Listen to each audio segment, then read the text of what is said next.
Yesus, kami sangat bersyukur, berterima kasih untuk segala kebaikan Tuhan. Khususnya pada hari ini, seluruh umat percaya merayakan hari kebangkitan-Mu Tuhan. Dan kami percaya Tuhan, Kau ada di tengah-tengah kami pada saat ini Tuhan. Dan Kau akan berbicara kepada kami melalui kebenaran firman-Mu. Oleh karena itu Tuhan, kami membuka hati kami lebar-lebar untuk menyambut kebenaran firman-Mu. Berbicaralah kepada kami Tuhan, karena kami sangat-sangat membutuhkan firman-Mu Tuhan. Karena kami percaya kami tidak mampu di luar Engkau. Kami butuh Engkau Tuhan. Terima kasih Bapa. Urapi kami semua, urapi hamba-Mu yang hina, yang tidak ada apa-apanya. Pakai mulut bibir hamba untuk menyampaikan isi hati-Mu kepada jemaat-Mu yang ada di tempat ini Tuhan. Sehingga kami mengerti apa yang menjadi rencana Tuhan dalam hidup kami masing-masing. Segala pujian, syukur, hormat, dan kemuliaan kami panjatkan kepada-Mu. Di dalam nama Tuhan Yesus Kristus kami sudah berdoa dan kami siap menyambut firman Tuhan. Yang siap katakan sama-sama. Amin. Haleluya. Terima kasih. Dan sudah Bapak Ibu Saudara. Shalom. Selamat hari Paskah. Selamat Paskah. Hari ini saya akan membawa tema tentang makna Paskah. Mari kita buka Alkitab kita masing-masing.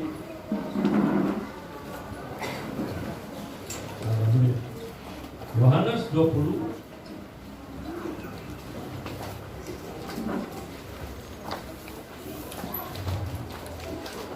Yohanes 20 ayat 11 sampai dengan ayat 18.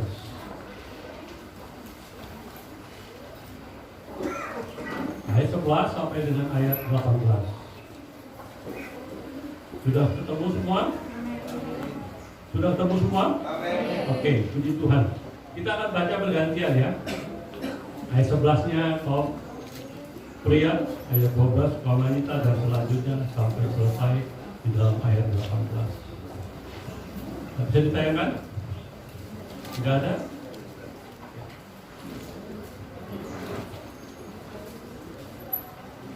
Yohanes 20 ayat 11 sampai dengan ayat 18.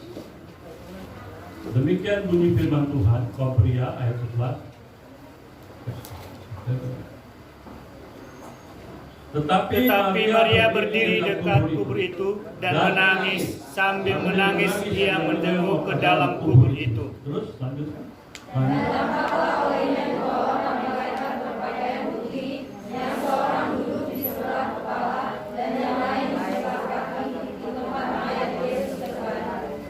Kata malaikat-malaikat itu kepadanya, "Ibu, mengapa engkau menangis?"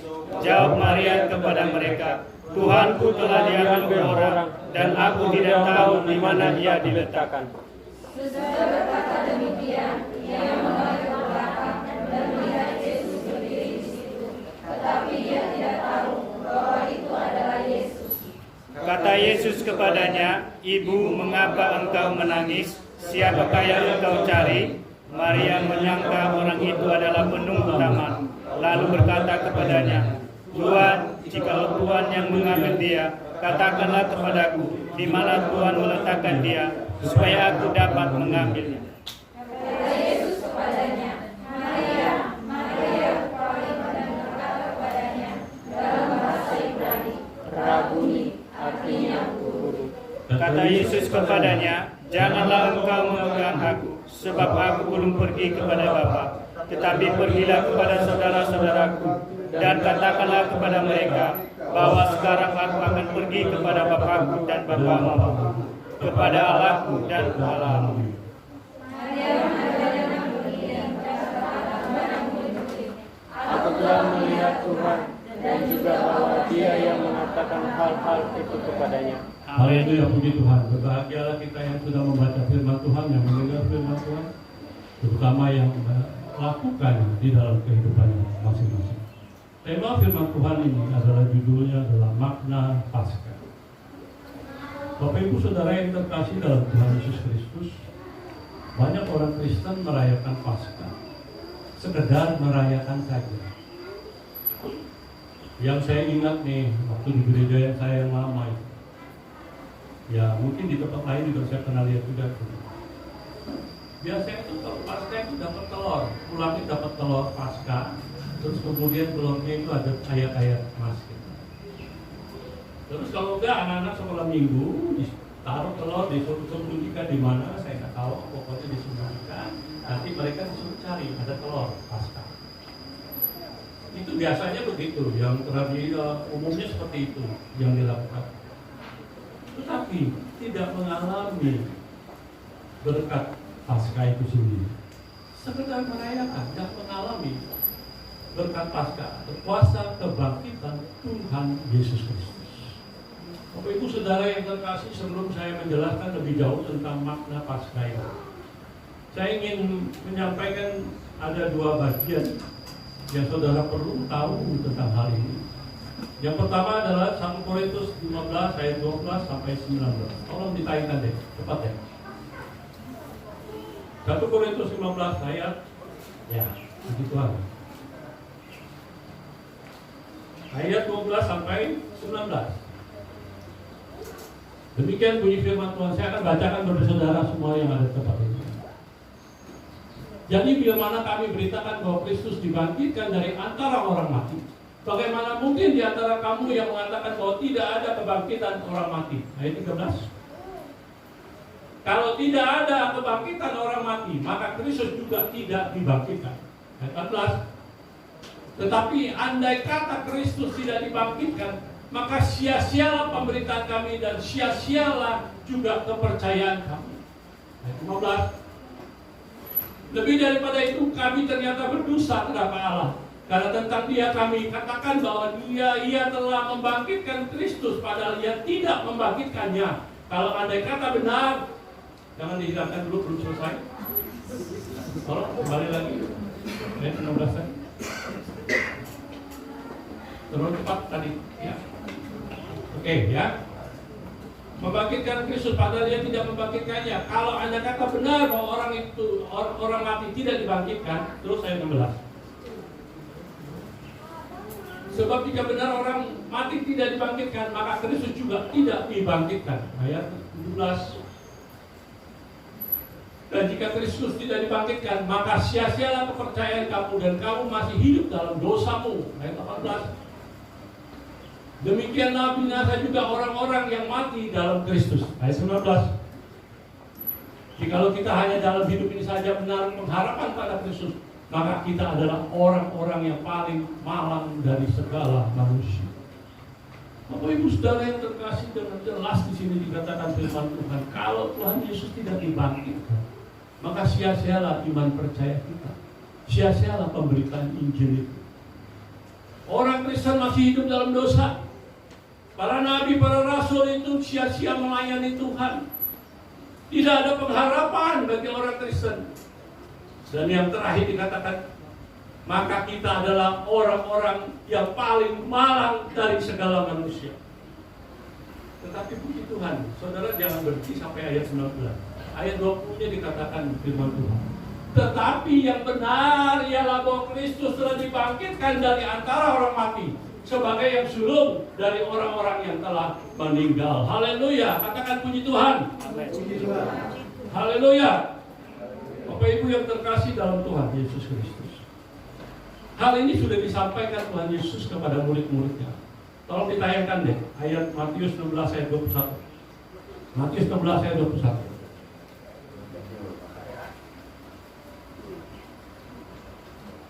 Matius 16 ayat 21. Ya.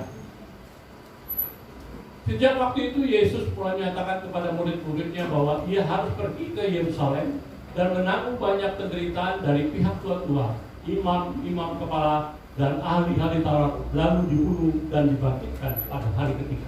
Ini sudah dijelaskan oleh Tuhan. Hal ini disampaikan. Terus kemudian ayat yang selanjutnya, tolong ditayangkan lagi deh. Markus 8 ayat 31. Markus 8 ayat 31. Markus 8 ayat 31. Kemudian mulai Yesus mengajarkan kepada mereka bahwa anak manusia harus menanggung banyak penderitaan dan ditolak oleh tua-tua, imam-imam kepala dan ahli Taurat, lalu dibunuh dan bangkit sesudah 3 hari.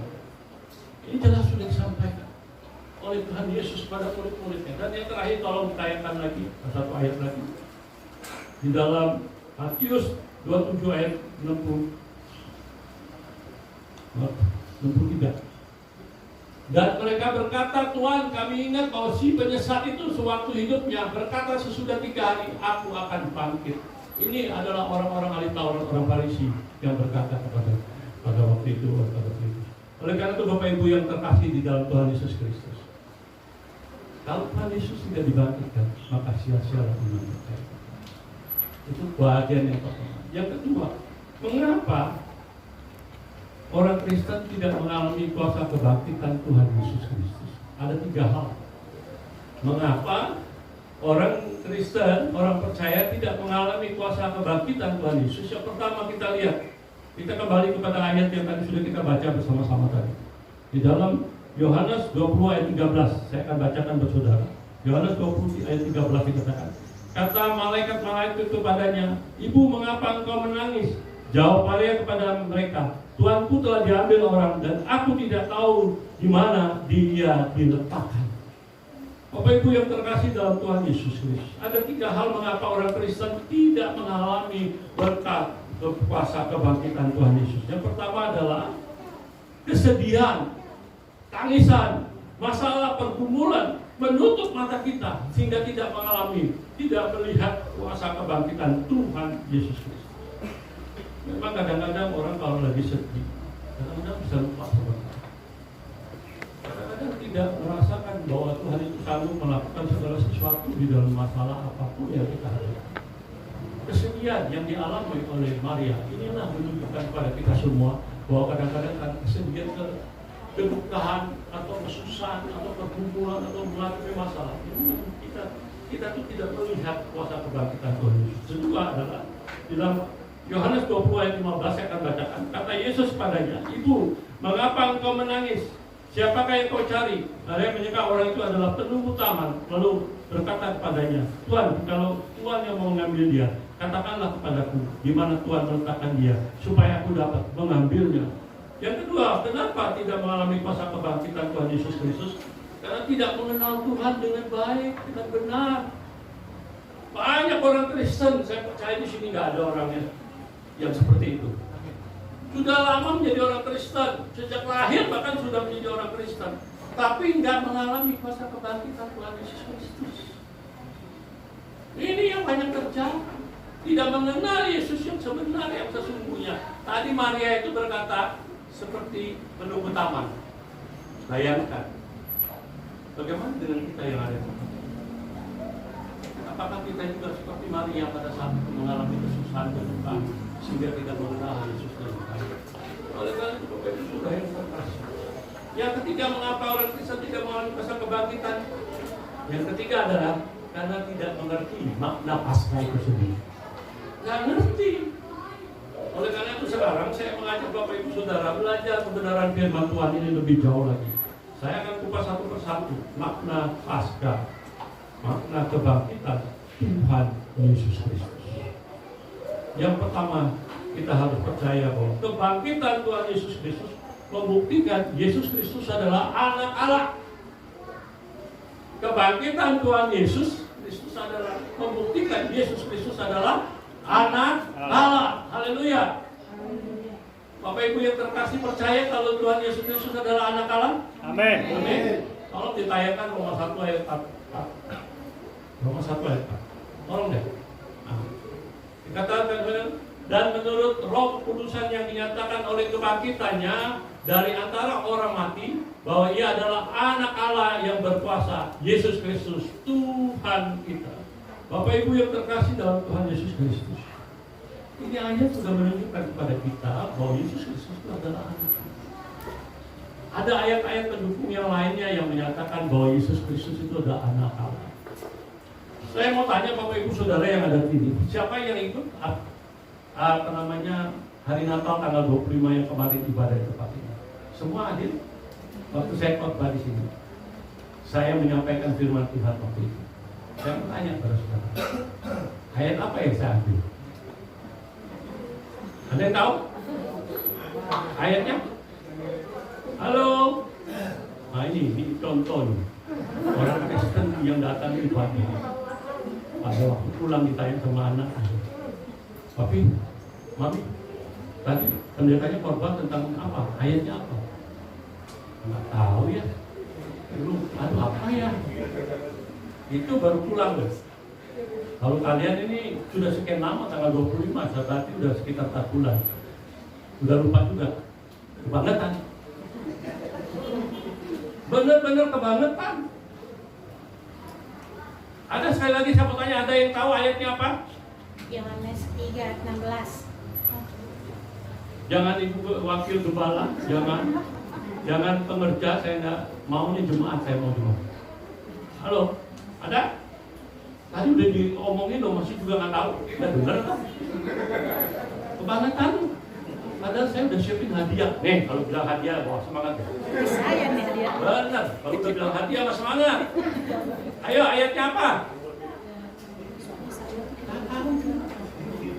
Halo, ada yang tahu? Nah, sekarang saya sebut aja di ayatnya aja supaya nggak lama-lama. Yohanes 3 ayat 16. Sekarang saya mau tanya, siapa yang hafal ayat itu? Angkat tangan. Tolong, angkat tangan yang hafal. Oh, jangan malu-malu. Waduh, hadiahnya hilang satu deh. Halo? Yohanes 3 ayat 16. Ibu, ya, silakan Bu. Apa Bu?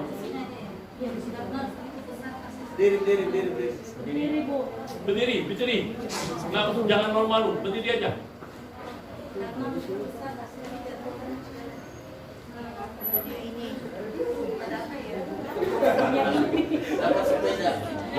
Sorry, agak meleset sedikit.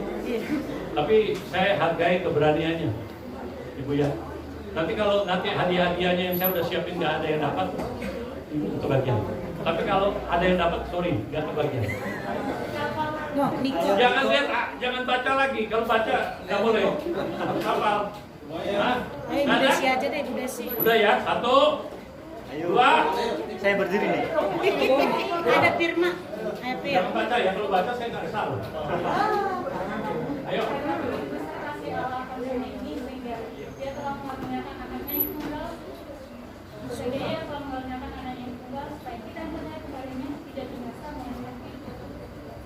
Kayaknya ada salah. Iya, sedikit. Dikit lagi. Kurang bagus, kurang tepat. Nah, deh. Oh, kalau kamu nggak hafal, mau kebangetan. Ayo, karena udah nunjuk tangan, tolong. Ayo. Yohanes 3 Ayo. Karena begitu besar kasih Allah akan dunia ini sehingga Ia mengaruniakan anak yang tunggal supaya yang percaya kepadanya tidak binasa melainkan memperoleh hidup yang kekal. Kurang. Waduh, kebangetan banget. Hah? Ya udah ya, buat ya. Lalu nggak boleh. Yohanes 3 ayat 11. Karena begitu besar kasih Allah akan dunia ini, sehingga Ia telah mengaruniakan anaknya yang tunggal, supaya setiap orang yang percaya kepadanya tidak akan binasa, melainkan oleh hidup yang kekal. Amin. Haleluya. Nah, sekarang yang saya mau tanya lagi. Hadiahnya 2 kali lipat. Nah, hadiah nggak berlipat-lipat, hadiah mah satu aja. Cuman yang satu ini sudah hilang dulu. Sayang banget. Yang kedua sekarang, siapa yang pernah lihat mobil saya itu ada tulisan di belakangnya ada ayat. Itu dari 2010. Ada tulisan ayat, 2 ayat. Siapa yang bisa nyebut ayatnya? Ayo. Oh, nggak pernah lihat mobil saya ya? Oh, kalau lihat mobil saya ya berarti belum kenal ya. Mobil saya itu dari 2010 saya pakai, langsung saya tulisin di belakangnya. Ada nama, ada ayatnya, 1 Yohanes 14 ayat 6. Yang satu lagi Kisah Rasul 4 ayat 12. Sekarang saya mau tanya, siapa yang tahu bisa hafal Yohanes 14 ayat 6? Tolong angkat tangan. Halo. Yohanes 14 ayat 6. Wah, jangan lihat. Jangan. Tidak boleh lihat Alkitab. Kalau lihat itu udah sah.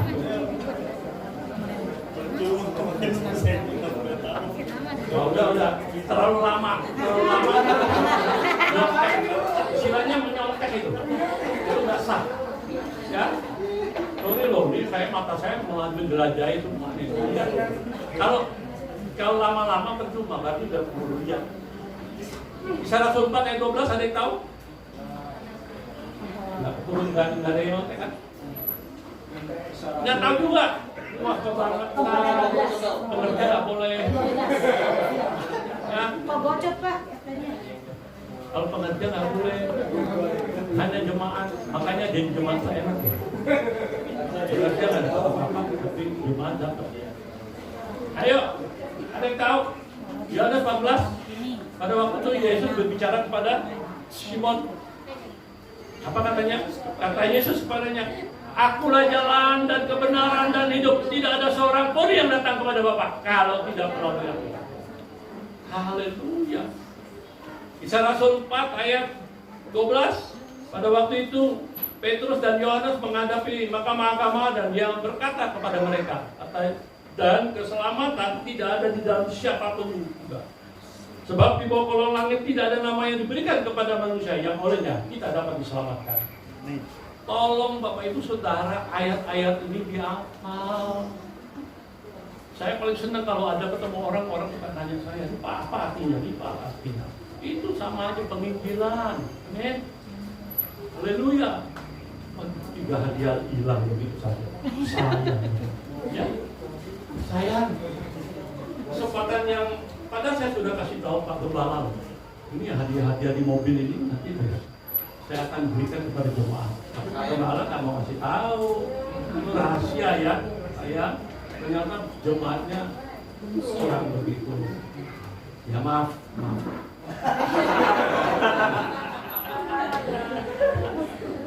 Jadi saya mau katakan kepada Bapak Ibu Saudara bahwa Injil bukan berita omong kosong. Injil itu berita keselamatan. Kalau dinaikkan pujian ini. Haleluya. Anak Allah, Yesus namanya, menyembuhkan, menyucikan, bahkan lahir, tebus dosa.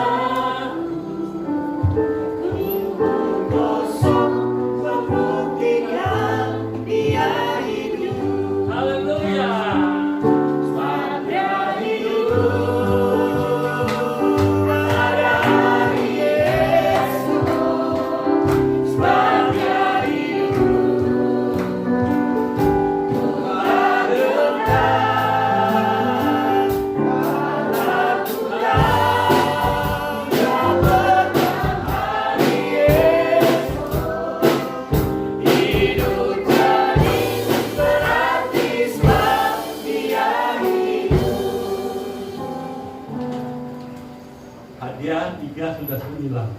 Saya percaya ibu tadi lagi berdoa. Kalau bisa hadiahnya nggak ada yang datang, nanti saya pasti dapat. Saya sudah berjanji seperti itu.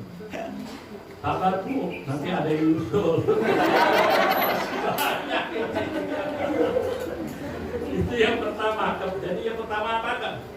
Kebangkitan Tuhan Yesus Kristus membuktikan bahwa Yesus Kristus adalah anak Allah.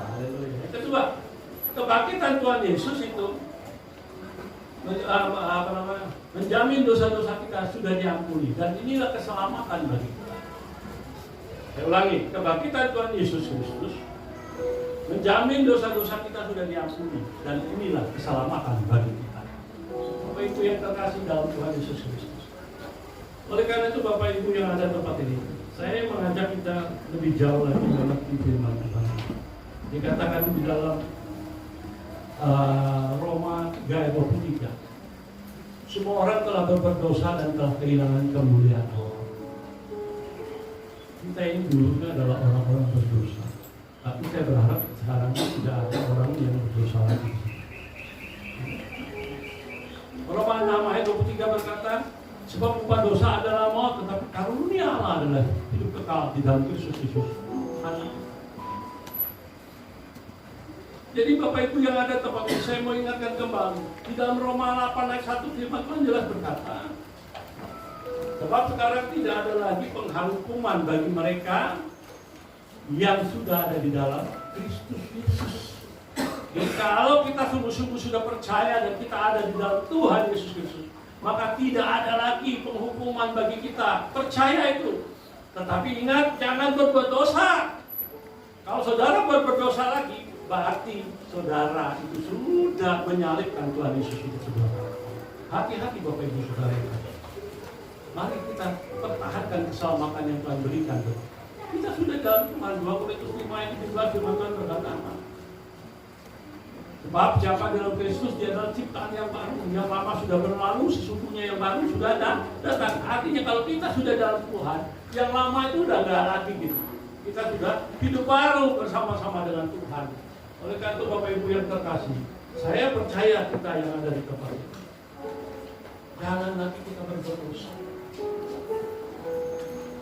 Kalau ada yang berbuat dosa di sini, saya ingatkan kembali, saudara itu sama saja sudah menjalani. Saudara tidak bisa menghargai kuasa kebangkitan daripada Tuhan Yesus Kristus. Mari kita jangan lagi tenggelam dengan kehidupan lama kita. Kita sudah lahir baru, kita sudah sungguh. Ku telah mati dan tinggalkan cara hidupku yang lama. Semuanya sia-sia dan tak berarti lagi.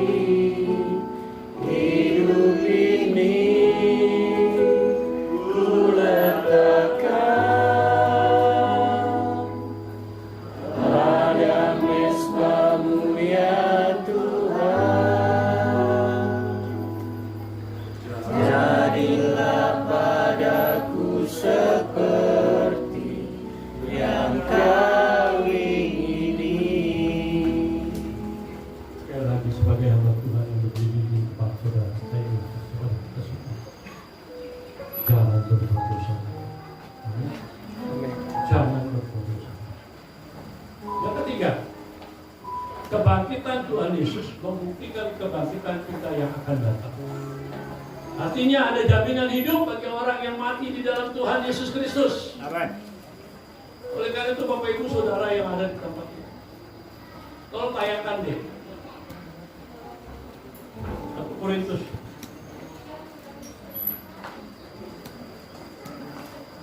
15 ayat 52.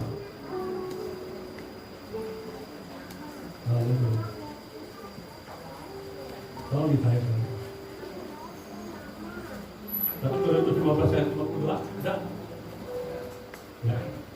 Dalam sekejap mata pada waktu bunyi nafiri yang terakhir, sebab nafiri akan berbunyi dan orang-orang mati akan dibangkitkan dalam keadaan yang tidak dapat binasa dan kita semua akan diubah. Ini sudah menunjukkan ayat ini kepada kita semua bahwa nanti pada suatu saat orang-orang yang mati dalam Tuhan itu akan dibangkitkan dan kita yang masih hidup akan diubah dengan tubuh kemuliaan.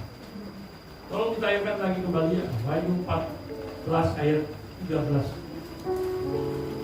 Wahyu 14 ayat 13. Firman Tuhan berkata, dan aku mendengar suara dari surga berkata, tuliskanlah, berbahagialah orang-orang yang mati dalam Tuhan sejak sekarang ini. Sungguh kata Roh, supaya mereka boleh beristirahat dari jerih lelah mereka, karena segala perbuatan mereka menyertai mereka. Haleluya. Terus tolong ditayangkan lagi di dalam ayat yang selanjutnya, 1 Tesalonika 4 ayat 14. Karena jikalau kita percaya bahwa Yesus telah mati dan telah bangkit, maka kita percaya juga bahwa mereka yang telah meninggal dalam Yesus akan dikumpulkan Allah bersama-sama dengan Dia. Haleluya. Puji Tuhan. Terus ayat satu lagi, 1 Korintus. Sudah ya. 2 Korintus 4 ayat 14. 2 Korintus 4 ayat 14. Karena kami tahu bahwa Dia telah membangkitkan Tuhan Yesus, akan membangkitkan kami juga bersama-sama dengan Yesus. Dia akan menghadapkan kami bersama-sama dengan kami kepada dirinya. Haleluya. Puji Tuhan. Bapak Ibu yang ada di tempat ini, ini yang ketiga, kebangkitan Tuhan Yesus. Ada kebangkitan kita yang akan datang. Artinya ada jaminan hidup bagi orang yang mati di dalam. Sekarang kita lihat selanjutnya, Bapak Ibu yang ada di tempat ini. Bagi kita orang percaya, kita harus berjaga-jaga dan waspada. Karena bagaimana tidak? Karena kita ini hidup di dalam dunia yang penuh dengan segala godaan. Kalau kita tidak berjaga-jaga, kita bisa jatuh dalam dosa. Ingat Bapak Ibu yang terkasih dalam Tuhan Yesus. Makanya di dalam firman Tuhan dikatakan di dalam Yakobus 1 Petrus 5 ayat 8. Sadarlah dan berjaga-jagalah. Lawanmu si iblis berkeliling seperti singa yang mengamaum dan siap menelan orang yang dapat ditawan. Jadi kita harus berjaga-jaga dan berdoa. Karena kita jangan merasa bahwa kita udah Kristen sekian lama bahkan menjadi hamba Tuhan. Tidak ada jaminan bagi orang siapapun dia, hamba Tuhan sekalipun, bisa jatuh dalam dosa. Maka itu saya ingatkan kembali kepada kita. Di dalam Matius 26 ayat 41 firman Tuhan berkata, berjaga-jagalah dan berdoalah supaya kamu jangan jatuh dalam pencobaan. Roh memang penurut, tetapi daging ini lemah. Artinya, keinginan daging kita itu lebih dominan daripada keinginan roh. Kita masih hidup dalam dunia ini. Kadang-kadang memang begitu yang terjadi. Tapi ingat, firman Tuhan berkata dalam Roma 6 ayat 6. Keinginan daging adalah maut, tapi keinginan roh adalah hidup dan damai sejahtera. Roma 6 ayat 8 firman Tuhan berkata, mereka yang hidup dalam kedagingan tidak mungkin berkenan kepada Allah. Oleh karena itu saya kasih tahu kepada saudara, saya ingatkan, saudara tidak akan berkenan kepada Tuhan kalau hidup saudara masih dalam kedagingan. Ingat Bapak Ibu yang ada di tempat ini, kita harus hidup takut Tuhan. Ingat, kita harus hidup takut Tuhan. Katakan amin. Amin. Hidup takut Tuhan itu di dalam Amsal 8 ayat 13 firman Tuhan berkata, hidup takut kriterianya adalah hidup takut Tuhan itu adalah benci kejahatan, benci kesombongan, benci kesompahan, benci tinggalan jahat dan benci mulut penuh dengan tipu muslihat. Kita harus hidup takut. Kenapa kita harus hidup takut Tuhan? Saya mau tanya, kenapa kita harus hidup takut Tuhan? Karena Tuhan itu melihat kita. Sekarang ini Dia melihat kita semua yang ada di tempat ini. Tuhan tahu apa yang ada dalam diri kita masing-masing. Di dalam Mazmur 33 ayat 13 firman Tuhan berkata, kata Tuhan, Tuhan memandang dan surga melihat semua anak manusia dan Dia lihat kita semua seperti itu. Dia perhatikan. Di dalam Amsal 15 ayat 3 firman Tuhan berkata, kata Tuhan ada di segala tempat mengawasi orang jahat dan orang baik. Jangan salah paham, ini jahat, ini baik. Saya ulangi lagi. Kata Tuhan ada di segala tempat mengawasi orang jahat dan orang baik. Jadi semuanya kebagian. Ada yang baik, ada yang jahat. Saya nggak tahu yang jahat mana, yang baik mana, saya nggak tahu. Itu urusan saudara dengan Tuhan. Jadi kita harus hidup takut. Kenapa kita harus hidup takut? Karena Tuhan tadi saya katakan melihat kita semua. Di dalam Ibrani 4 ayat 13 tidak ada sesuatu hal apapun yang tersembunyi di hadapannya. Semuanya tertelanjang. Dan kita harus mempertanggungjawabkan diri kita masing-masing di hadapan Tuhan. Jadi jangan berbuat dosa. Dia sudah mengampuni kita, Dia sudah menyucikan kita, menguduskan kita, dan Dia mengangkat kita menjadi anaknya. Mari pertahankanlah keselamatan yang Tuhan sudah berikan buat kita. Karena kita tahu bahwa hidup kita ini hanya sementara di dunia ini. Orang Kristen gak boleh takut mati. Ada orang Kristen yang takut mati? Ada orang Kristen takut mati? Saya pernah bawa tema tentang orang percaya tidak takut mati. Dulu kalau nggak salah 4 tahun yang lampau, 5 tahun yang lampau di sini saya bawa. Wah, luar biasa. Karena bagaimana kita harus hidup takut? Bagaimana kita harus takut mati? Karena kita yakin dan percaya hidup kita ini ada di dalam tangan Tuhan. Amin. Benar ya? Ayub 12 ayat 10 firman Tuhan berkata bahwa di dalam tangannya terletak nyawa segala yang hidup dan napas setiap manusia.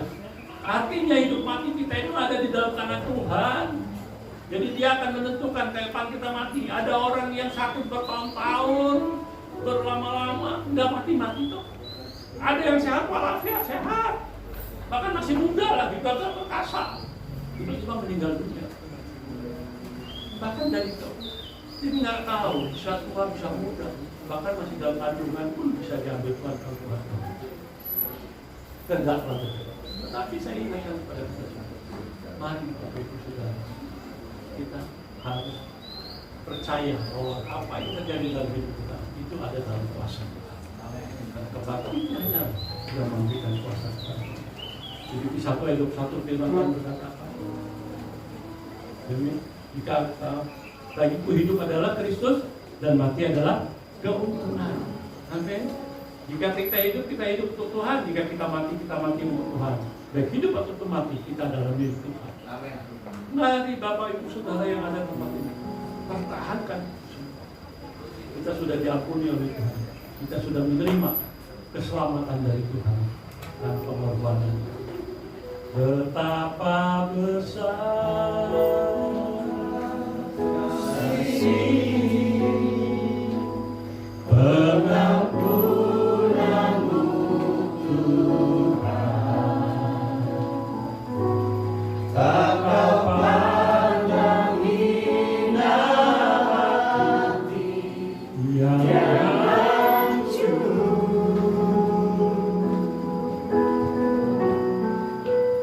Ku berterima kasih kepadamu ya Tuhan, pengampunan yang kau beri, pulihkanku. Haleluya, puji Tuhan. Yang keempat, kebangkitan Tuhan Yesus memberi kekuatan setiap hari di dalam menghadapi masalah. Tuhan itu memberi kemampuan bagi kita untuk menghadapi segala tantangan persoalan. Oleh karena itu, alami kuasa kebangkitan Tuhan Yesus itu dalam hidup kita masing-masing. Kebangkitan Tuhan Yesus itu memberi kekuatan setiap hari dalam menghadapi masalah. Filipi 4 ayat 13 firman Tuhan berkata, segala perkara dapat ditanggung di dalam Dia yang memberi kekuatan kepada kita. Tuhan memberi kekuatan kemampuan buat kita untuk menanggung segala perkara apapun kita. Roma 8 ayat 28 firman Tuhan berkata, jadi siapakah? Roma 8 ayat. Kita tahu sekarang Allah turut bekerja dalam segala sesuatu untuk mendatangkan kebaikan bagi mereka yang terpanggil sesuai dengan rencana Allah. Jadi kalau kita sungguh-sungguh ada dalam Tuhan itu, apapun yang kita lakukan, kita tahu sekarang Allah turut bekerja dalam segala sesuatu untuk mendatangkan kebaikan bagi mereka yang mengasihi, yaitu bagi mereka yang terpanggil sesuai dengan rencana Allah. Saudara mungkin saat ini sedang menghadapi masalah, persoalan dalam hidup. Ada yang menghadapi masalah? Saya mau tanya, ada persoalan yang di tengah? Angkat tanganmu kalau ada, nggak usah malu-malu. Ada? Oh, semuanya baik-baik ya. Saya senang banget kalau semuanya baik-baik. Tapi kalau saudara menghadapi masalah, saya kasih tahu kepada saudara. Firman Tuhan berkata, 1 Korintus 10:13. Pencobaan yang kamu alami adalah pencobaan biasa yang tidak merupakan manusia. Sebab Allah setia, karena itu Dia tidak akan membiarkan kamu dicobai melampaui kekuatan. Pada waktu kamu dicobai, Dia akan memberikan jalan keluar sehingga kamu dapat menang. Amin. Tuhan memberikan kekuatan untuk kita. Untuk apa? Untuk kita menghadapi segala tantangan persoalan yang ada itu. Karena kita percaya bahwa bersama Tuhan kita ada jalan keluar. Bagi Allah tidak ada yang mustahil. Amin. Tidak ada yang mustahil bagi Tuhan. Apapun masalahmu, apapun persoalanmu, Tuhan akan memberikan jalan keluar bagi kita. Amin. Amin. Bagi Tuhan tak ada yang mustahil. Bagi Tuhan tak ada yang tak mungkin. Mujizatnya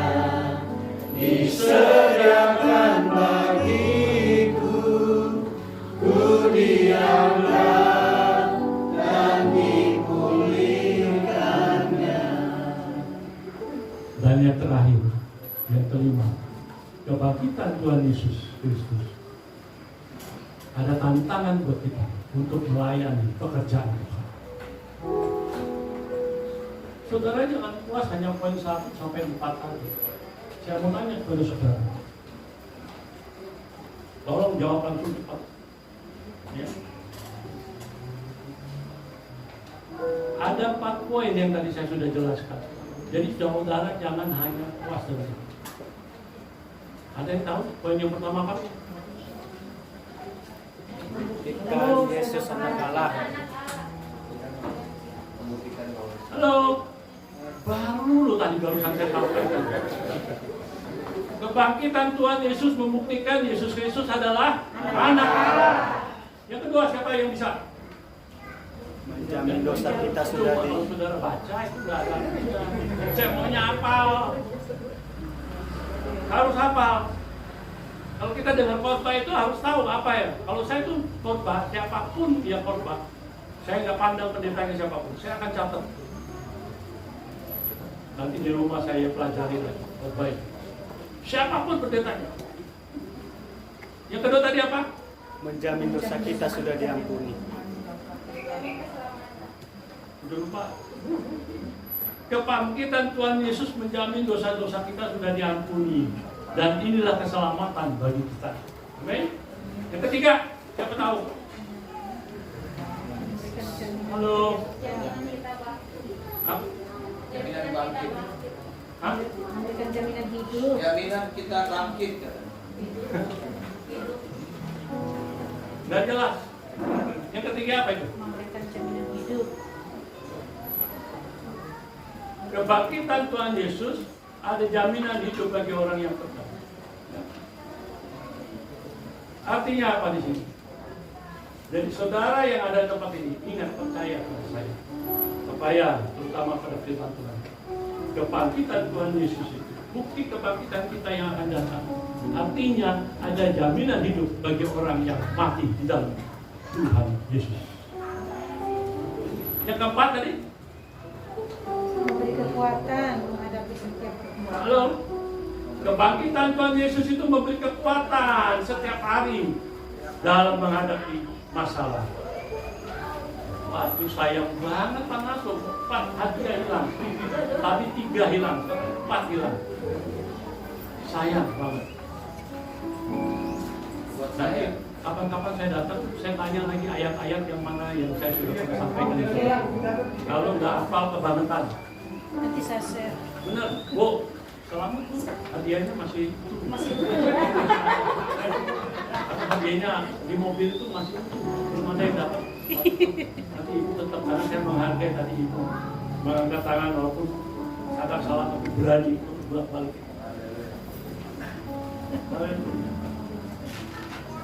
Yang kelima, kebangkitan Tuhan Yesus itu ada tantangan buat kita untuk melayani pekerjaan. Tolong ditayangkan deh, 1 Korintus 15 ayat 58. Tayangkan deh.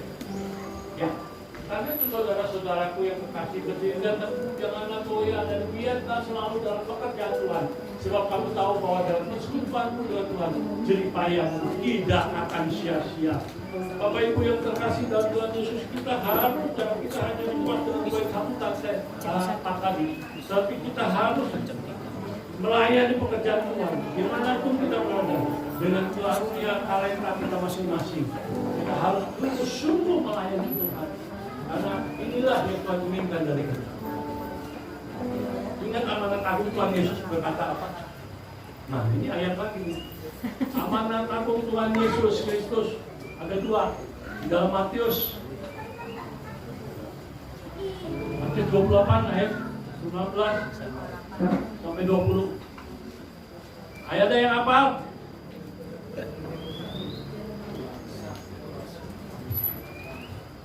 Ada yang hafal nggak? Aduh, ini amanat aku ini harus saudara tahu. Kalau yang lain mungkin saya masih bisa meminta. Kalau yang ini nggak boleh. Kebangetan. Bukan main kebangetan, bukan main. Ayo. Matius 28, ayat 19, 20 ada yang tahu. Kalau jangan nyontek ya, jangan lihat. Saya nggak mau ya.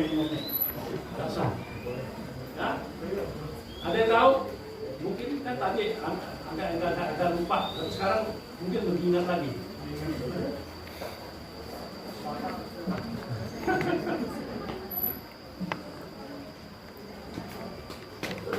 Matius 28 dan 19-20. Karena itu pergilah, Jadikanlah semua bangsa muridku. pergilah, Jadikanlah semua bangsa muridku dan ajarkanlah muridku. ayo siapa yang mau mengumpulkan siapa? Ini agak ekstra ini agak ekstra.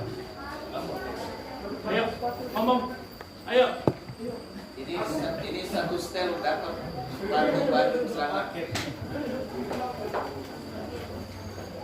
Karena saya sudah lihat hadiahnya. Karena itu pergilah semua bangsa menjadi muridku dan baptislah mereka dalam nama Bapa, Anak dan Roh Kudus, dan ajarlah mereka untuk melakukan segala sesuatu sesuai dengan segala yang telah kuperintahkan kepadamu. Dan ketahuilah, aku menyertai kamu senantiasa sampai kepada akhir zaman. Amin. Sayang lagi, hilang lagi hadiahnya. Ada lagi amanat agung Tuhan Yesus yang kedua. Markus 16. Ayo. Markus 16. Ayo. Siapa yang mau jawab? Markus 16 ayat 15-18. Ada yang mau?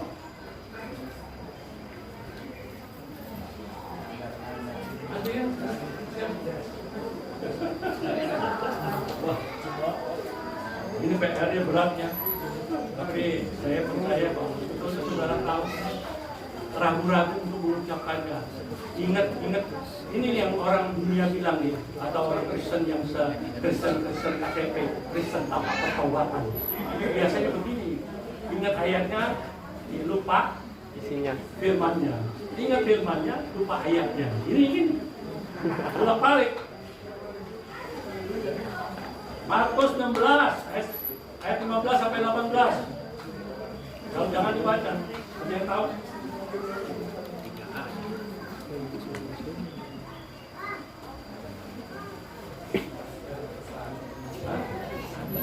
Ada yang tahu nggak?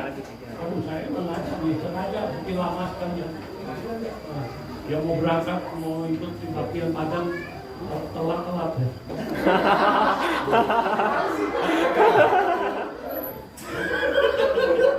Tahu ya?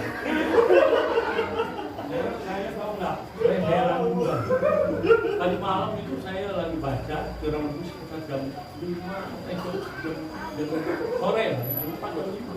Saya lagi baca di Facebook waktu itu untuk berita dari GGP Curug ya, GGP Curug itu. Saya kan berteman. Saya lihat di situ. Hadirlah ibadah Paskah jam yang pertama jam 5, yang kedua jam 7. Saya kaget dong. Hah? Jam 7? Kemarin Bapak Gembala bilang sama saya jam 8. Kok bisa tiba-tiba jam 7? Padahal saya udah prepare atau waktu saya persiapkan untuk datangnya ke sini itu jam berapa supaya nggak terlambat gitu. Oh ini jam 6 lebih saya harus jalan kira-kira begitu. Paling lama saat ini saya harus jalan. Wah, saya ngepel yang namanya Bapak Gembala, nggak diangkat-angkat. Sibuk. Terus kemudian saya WA, nggak dijawab juga.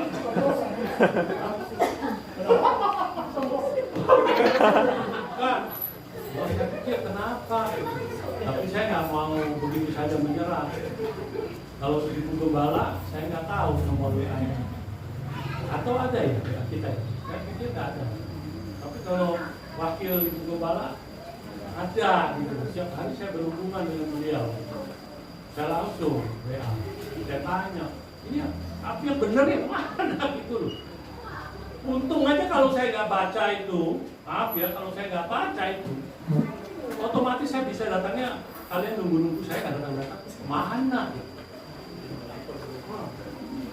Karena bapak beliau ini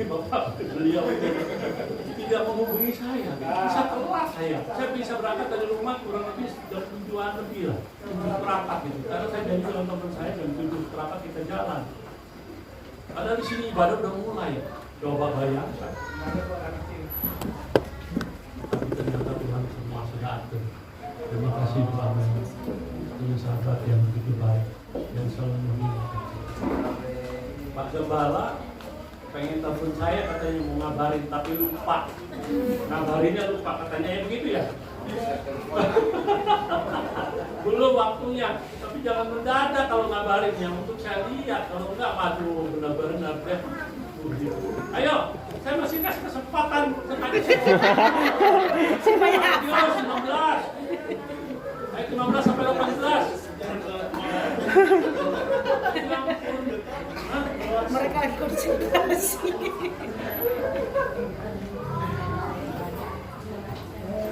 Ada yang tahu nggak? Matius 16 ayat 15 sampai 18.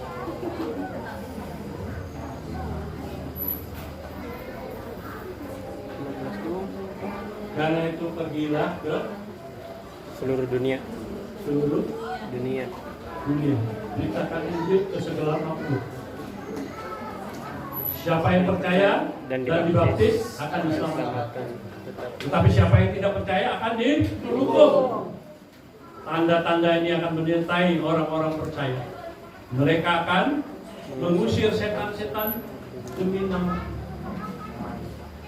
Mereka akan memegang ular dan minum racun maut sekalipun, tetapi mereka tidak mendapat celaka. Mereka akan berpikir. Tadi ada perkataan yang saya lupa. Sebelum ayat ini dikatakan mereka akan berbicara dalam bahasa-bahasa baru bagi mereka. Terus mereka akan memegang ular dan minum racun maut sekalipun, tetapi tidak dapat mendapatkan celaka. Mereka akan meletakkan tangan kepada orang yang sakit. Ini yang menatakan Tuhan Yesus. Saudara mau melayani Tuhan seperti itu? Amin. Amin menempel. Sayang sekali. Oleh karena itu Bapak Ibu yang ada di tempat ini, mari dengan kita mengerti tentang makna Paskah ini.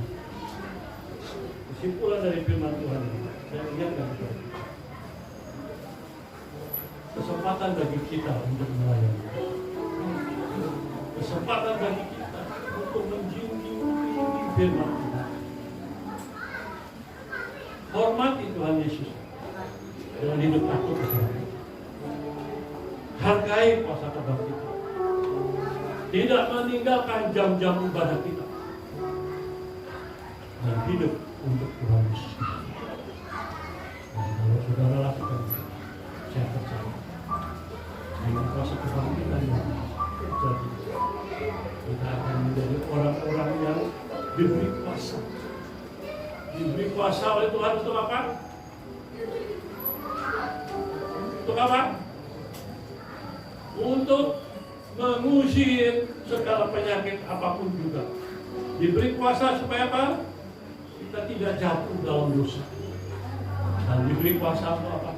Mengusir setan-setan. Banyak orang Kristen kalau mengusir setan takut. Tapi ada orang Kristen yang datang ikut-ikutan mengusir setan. Hati-hati. Karena orang yang mengusir setan itu kalau tidak punya kuasa dari Tuhan Yesus itu jangan sembarangan. Karena nanti tahu saudara yang diterkam. Lihat kuasa kemenangan dalam apa? Kemenangan dalam segala hal. Maka kita akan menjadi orang-orang yang lebih dari pemenang. Bersama Allah kita sanggup melakukan perkara-perkara yang besar. Bersama Yesus kita sanggup melakukan perkara-perkara. Oleh karena itu Bapak Ibu Saudara yang ada di tempat ini, mari sekali lagi saya ingatkan kepada saudara, kita harus mengerti tentang makna Paskah ini dalam hidup. Jangan hanya sekedar merayakan Paskah, tapi kita harus mengerti makna Paskah ini, makna kebangkitan Tuhan Yesus Kristus. Supaya apa? Supaya kita kontrol kuasa dan kemenangan dari Tuhan Yesus Kristus. Apapun masalah saudara sahabat, percaya. Tuhan Yesus Kristus tidak akan pernah meninggalkan kita. Tuhan Yesus Kristus selalu ada bersama-sama dengan kita. Mari kita berdoa.